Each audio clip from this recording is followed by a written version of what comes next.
Welcome to this week's edition of the Gridiron Report. I'm Manny Navarro. And I'm high school sports editor Andre Fernandez. Let's rewind. Let's start with the team that nobody thought would be 4-0 at this point, the Jackson Generals. Yeah, absolutely. The Jackson Generals are the surprise team of the first half in Dade County. They beat Hialeah 47-26. Just highlights of that game, I mean, DeAndre Jasper, we know, is one of the best sophomores in Dade County. He had a huge game. Jackson poured on the points early. They're going up to Apopka this week. That's going to be a major test for this team, but it's a great start. Great start for the Generals. How about the Southridge Spartans? I thought South Dade was going to roll in that game. Turns out Southridge is for real. Yeah, Southridge is for real. They just took a long time to get out on the field, but now that they're there, they're doing some damage. They had 3 defensive stands in the final minutes to seal the victory, as well as a Christian Goods 64-yard touchdown run that put away the Bucks. This team is for real, and they're going to have a big year in District 16 6A. All right, let's take a look at Broward.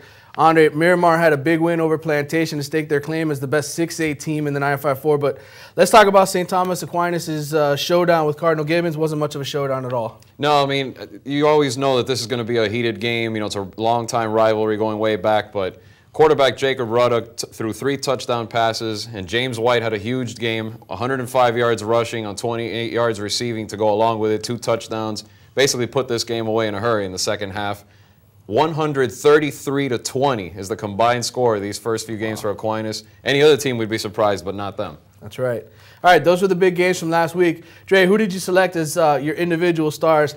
I'm guessing the quarterbacks from Northwestern and Central are somewhere in there. Good guess. Absolutely. I mean, Teddy Bridgewater, what can you say? Single game record in Dade County, threw 7 touchdown passes. Something great quarterbacks in Dade County never did before. The night before, Jeffrey Godfrey goes nuts as well. He throws 6 in a huge win over Miami Springs. These guys right now are in a competition to see who can top the other, and it's going to come to a head on October 8th. Big weeks for the county's best 2 quarterbacks, but I hear there's a pretty good running back down there at Gulliver who's just a junior. Yeah, he's one of the top prospects, I think, for the class of 2011. His name is Cedric Walker. He had 5 touchdowns overall, had 3 on the ground, caught 1, returned to kickoff 95 yards for a touchdown. A 60-21 beatdown is what they gave Archbishop Carroll this week, and it shows that Gulliver has a chance to make the playoffs this year.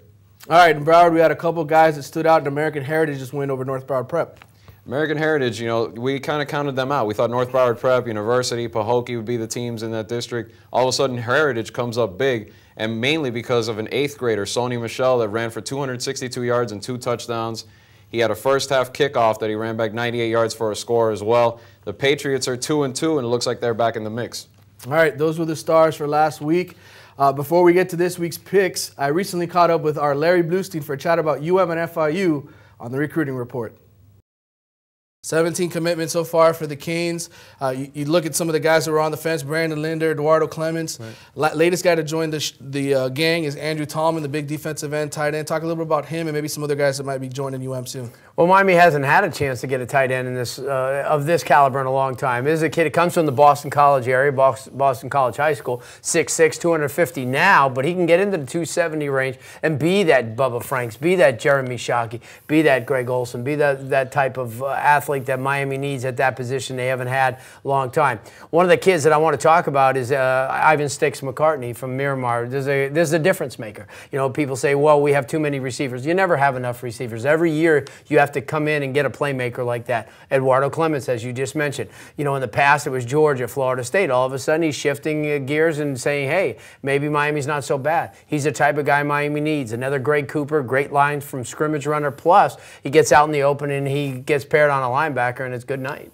All right, it's going to be interesting to see who the Canes reel in after this great top 10 start to the season. All right, let's talk about FIU for a second. I know they're 0-2 coming off that loss at Rutgers, but they're still pulling kids in, doing a pretty good job. Well, the ultimate salesperson, the salesman of the year, the guy who that I want to take car shopping with me, because Mario Cristobal could tell you that maybe we don't have it now, but we will. It showed in the Alabama game. They played them right into the 4th quarter. Against Rutgers, you take in a situation where you get into the Rutgers game, and yeah, they were being beaten 23-0 before Paul McCall rallied them and got 23-15, but that's not what it's all about. It's about the future. Mario Cristobal knows he could sell guys like Kedrick Rhodes and Jake and the kid Medlock and people like that, you know, down the road and say, hey, this is what we're going to be like in 2 years. And I'm hearing there might be a big surprise coming soon in the next couple well, days. you're going to have to stay tuned because we're going to have that first for you. We're going to break that story, and it's going to be a top-flight recruit that everybody, you know, because everyone says to me now, Manny, oh, yeah, well, this guy really he wasn't being pursued by Arkansas, Miami. But this guy is being pursued by a lot of schools, and he's made his decision. He's going to go to FIU, and you just have to stay tuned for that. But that is a huge surprise, and we're going to break it first. All right, Dre, let's get to the picks.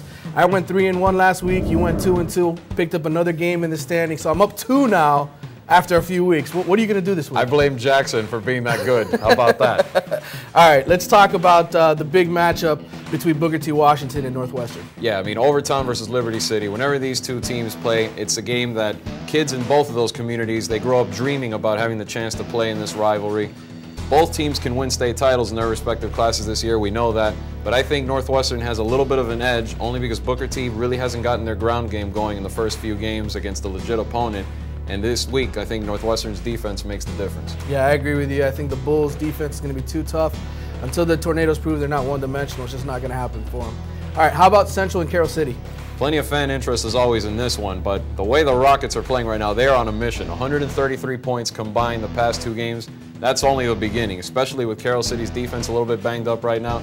I'm going with the Rockets, and I think they're going to win big. I disagree with you. I think this week Carroll City's going to have a little something in store for them. They're not going to be able to hit the 70 or 60-point plateau. It'll be a closer game, maybe only 35 points. All right, that's Northwestern Central. Let's move and talk about the game in Broward between Pace and Chaminade. Yeah, tremendous game there. I mean, it turns out this could be a game that'll decide that large 8-2B district down there. We know there's 8 teams, but really it's kind of developing into a situation where it's Pace, Chaminade, and Gulliver. Chaminade has done very well so far, but I think Pace has too much here to slip up. They have too much talent on both sides. I'm going to go with the Spartans. You and I are agreeing too much. I'm going with Pace also, but it won't be easy. I think Chaminade's a good team. It's going to be a close game. All right, last but not least, St. Thomas Aquinas, Burns, #1, #2 in the country. Does Burns have a shot? They definitely have a shot. I think they're a very talented team. Marcus Lattimore, great running back. They have a very quick, athletic defense that's going to give Aquinas some problems. I think both teams match up well, offense and defense, but look for Aquinas' special teams, which they usually don't factor too heavily in the game since they're usually up big. In this game, it will be a close one. And look for guys like Michael Pilardi to come up big in the clutch and keep them on track to win the national title. We're going 4 for 4 this week. You and I agree on every single game. Looks like I'm still going to have that 2-game lead next week no matter what. We'll deal with it in a couple weeks. All right, that does it this week for the Gridiron Report. I'm Manny Navarro. And I'm Andre Fernandez. We'll see you next week.